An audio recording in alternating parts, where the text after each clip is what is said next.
Hey everybody, and we're back. Video number 5 of Jumpstart You Part 1. I'm Awesome Ashby, professional team builder and weight loss enthusiast. Today we are talking about meal prep. Do you do it? Do you know what it is? Tell me what you know. Okay. Do you prep your meals? Ooh, I try. I try. I never did when I was younger though. I never did when I was younger. And because my mom, and I love her to death, she's just not a born cook or somebody who was very good with flavor palettes. Poor thing. She didn't make the most dynamic lunch boxes. And I had my own, eating issues. Like I remember in middle school, we had a froyo machine, and it was 75 cents, and you could get like, just like a froyo machine, chocolate and vanilla swirl. And I would say I ate that for lunch like the majority of my middle school existence, which was tough since I was also lactose intolerant. Yeah, and so food is important and it controls a lot of our life, and I want everyone to be healthy from the inside out, myself included. And so this was a really big learning dynamic for me when it came to meal prep. So I have a lot of feelings about meal prep because I've watched a lot of influencers and other people. I've hired trainers. I know a lot of people do like the factor thing and the blue apron for meals on the go. I'd be curious to know what their process levels are because a lot of that food's probably super ultra processed. And I also think that like when I first started in meal prepping, I would be like, yeah, this Monday, I'm going to make all the food for the whole week and it's going to be great. And I'm going to eat all the right. And that's just, like, don't set yourself up for failure, man. Don't do it. I love you too much. I love you too much. Do not set yourself up for failure. First of all, whatever you prepare meal wise for whatever meal, it's going to give you about 3 days, right? After 3 days, it's going to get wilty and yucky and not smell good anymore. Don't do it, But think about it. You got to think about it, right? Because especially like if you work from home, which I feel like is really big these days, or if you don't work from home and you're in an office, then you really think about it because then it's just so much more convenient to get something that's not good for you. So there is thought that has to go into it, but I think it's tough because if you don't even know what the right food is, how do you know, what to prepare? So I also want to talk about meal deliveries and DoorDash and Uber Eats and all the classics.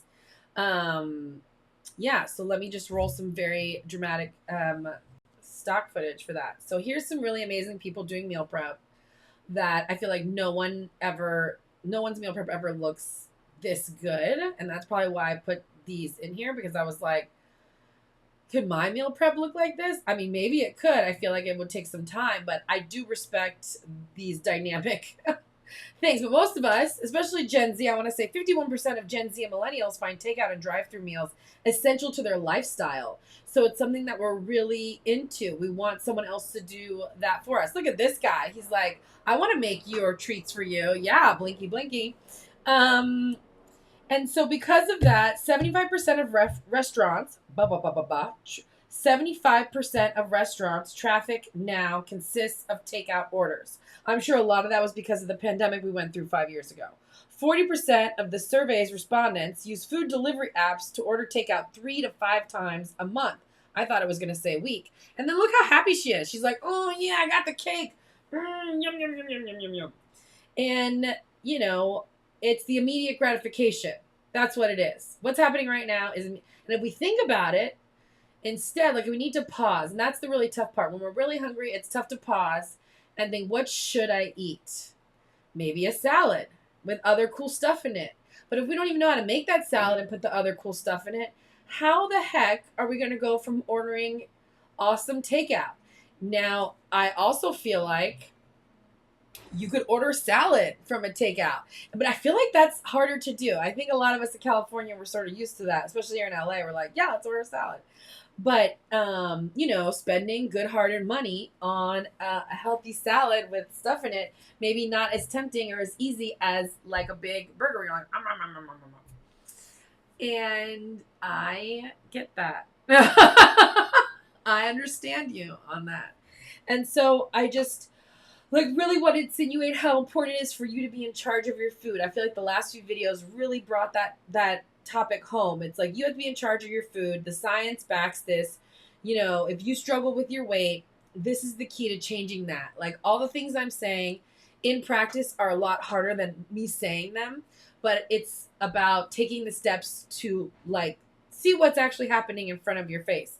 That's why I'm like, I'm not even talking about like buy these food, eat these things. This is better, you know, for the different bodies and because we all have different bodies, we all have different conditions, we all have all that stuff. This is like overall really important stuff that I feel like helps us focus in on how to directly help ourselves, right? Okay. So, because of that, I would like to say that I have meal prepped a lot.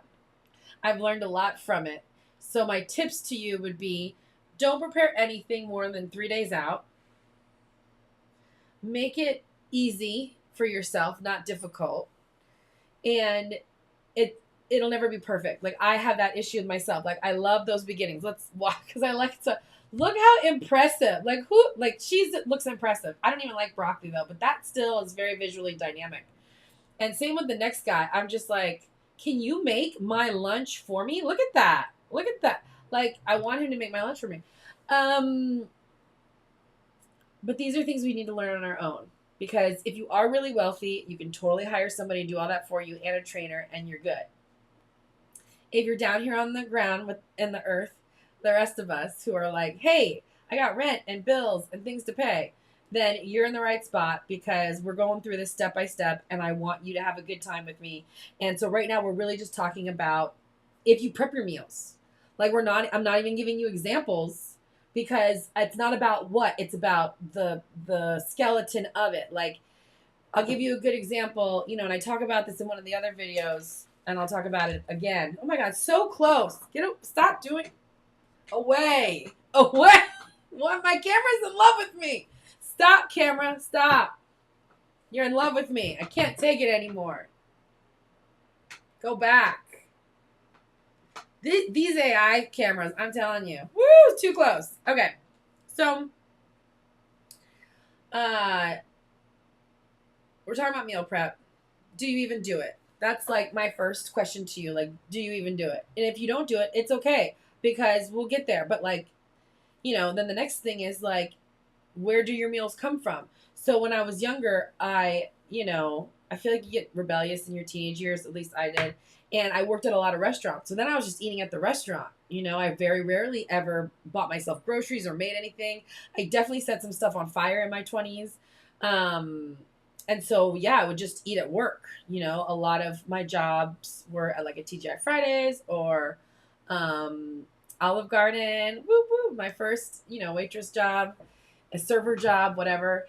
And everything there was delicious. So I would just get, my employee meal half off and I would just eat there majority of the time. Not even thinking about, is this processed? What ingredients are they putting? Like, I didn't even think about it.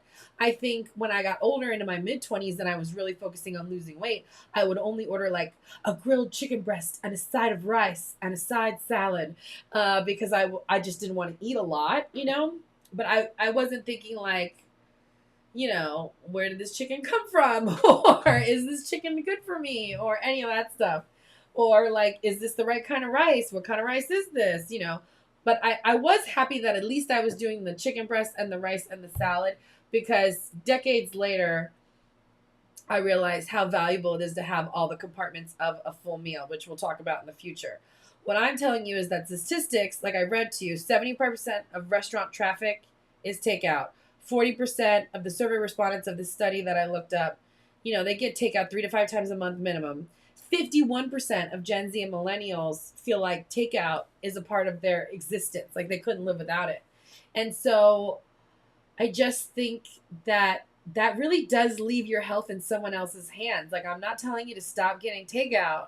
However, if that's all you do is order takeout, think about what it is that you're taking out, If it's Pizza Hut or Domino's, that's probably very ultra processed, not good for you food.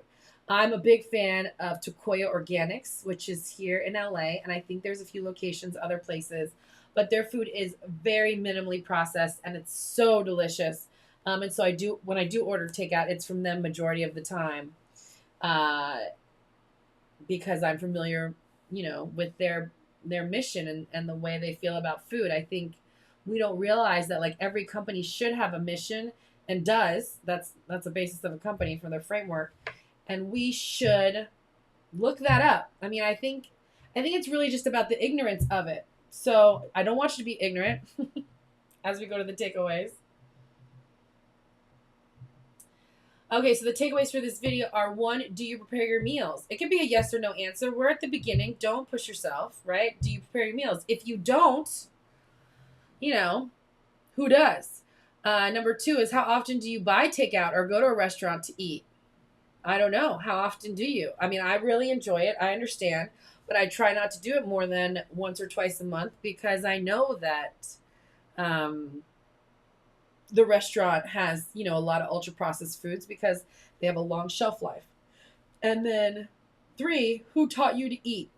I think it's really important to think about the last one, who taught you to eat, because I very blessed, love my parents, can't say a bad thing about them. They're not perfect, they're humans like the rest of us, but really good and sacrificed for their kids. And that's really what I think most people are asked of when they're parents is you sacrifice for your kids. And they didn't have all this knowledge. I mean, I definitely think in the 80s and 90s we weren't really coming forth with this kind of real talk that I'm all about, because the businesses don't really want you to know this. They want you to love their food. They want you to keep eating it. They want you to keep spending money on it. And it's not like it's going to change. I mean, I would love if my little video series made that kind of impact on the society, where it was like, hey, this awesome, smart team building girl is talking about how this food's not so good for us. Which I would love. But let's start with the basics. So think about your life. That's all I'm really asking you in this series, is to really think about your own personal life and how you're a part of that. So the people who brought you up taught you how to eat. They may have taught you other stuff for better or for worse, but they definitely taught you how to eat, because when we're children, we reflect and we do what we see, right? So if you grew up with parents who were really healthy, then they probably made it so you were really healthy. And like that changes because we all have our own little personalities as little humans. So I want to say my parents worked really hard to try to have me eating healthy up until I was like 8, 9, or 10. And then remember, I told you the story in the first video about when I was 8. And I remember my dad's favorite things to watch after work in the evening, because we didn't have cable till I was 15, were Saturday Night Live, James Bond movies, and the news. This and Cary Grant. But that was the weekends. Normally, all week long, it was either like late night shows and comedy, James Bond, or the news. And I remember, and I have to make a video of this because it'll be too funny, of like me and my brother being covert experts with like little mics in our ear, and we knew where the cookie jar was up on the top of the fridge, and it'd be like bum bum bum bum bum bum bum bum bum, and we would figure out how to get those treats. And so yes, children have a mind of their own, but when they're very young, the formative ages, they're fed by someone, hopefully, right? And so my question for you is, what do you think was shown to you? I think there's a big debate here, which we're not getting into because I'm wrapping this video up, but there's never any judgment here. If you want to do the GLP-1 or the Wegovy or whatever, you feel like you need Fin or, Rip Fuel, there's no judgment. I just want you to know that you don't need to do that to yourself, and that it's not your fault if when you were younger you had people that weren't looking out for your best interests with your health. There are other obese people and overweight people in the world, and they are parents, and they might not realize that, them feeding ice cream or chocolate bars or whatever to their small child is instilling these dopamine reactions because of this bliss point that these people are engineering. It's one thing when we're adults, it's like, oh, but they're engineering those bliss points. It's their job. They're trying to get us to like their product better. But then now you switch it out, and the Bliss Point product food, the Hershey's bar, the the Taki chip, whatever it is going into a baby's mouth. And now you look at it differently. You think, oh, but this baby doesn't really have a choice, you know? So that's why I really don't want you to beat yourself up. If you really want to get healthy, I'm here to walk through it with you. We're going to do this together. And that's why I'm making these videos, because it is super important. But I also know that a lot of it is not a lot of people's fault. You know, I was fed very healthy until I was, 8, 9, 10 years old. And I knew that I was overweight because like I had said, people had told me about it very blatantly. And it wasn't even that overweight, but it was overweight. Uh, you know, I was really connected because I'm an emotional person and I tied my emotions so closely that when I would eat that cookie, I could feel the dopamine, the reward process, and I would feel so good. And so I didn't care about being overweight because of the dopamine hit I got off the chocolate cookie, you know. And my father was the same way, whatever he says. He was very healthy when he was young and he played a lot of tennis. And doctors are the worst patients as far as I'm concerned. But, I remember being in Girl Scouts at like 8, 9, 10, and all my Thin Mints would just disappear. And he would just say, oh, I'll write a check. But it's like, dude, in the last week you ate 8 boxes, 10 boxes of cookies. Like, should we talk about this? So, I mean, whether you're skinny or fat or obese or overweight, I mean, this is for people we're trying to focus on our health. It's not your fault. The community, society, they are making it so. The treats are there. They're there. Beware. And so this was just about meal prep and what you make. And I'll do another episode that's similar in the second series, and we'll actually talk about what a perfect meal is for meal prepping. I think there's also some really talented people on YouTube that do it. There's this woman, I can't remember her name, but she found out she was diabetic, and then she started making all of these, really impressive things from scratch, and she has a great channel.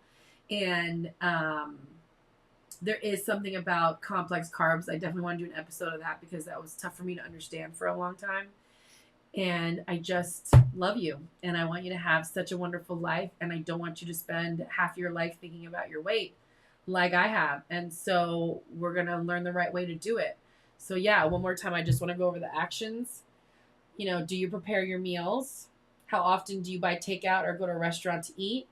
And who taught you how to eat? Just think about it.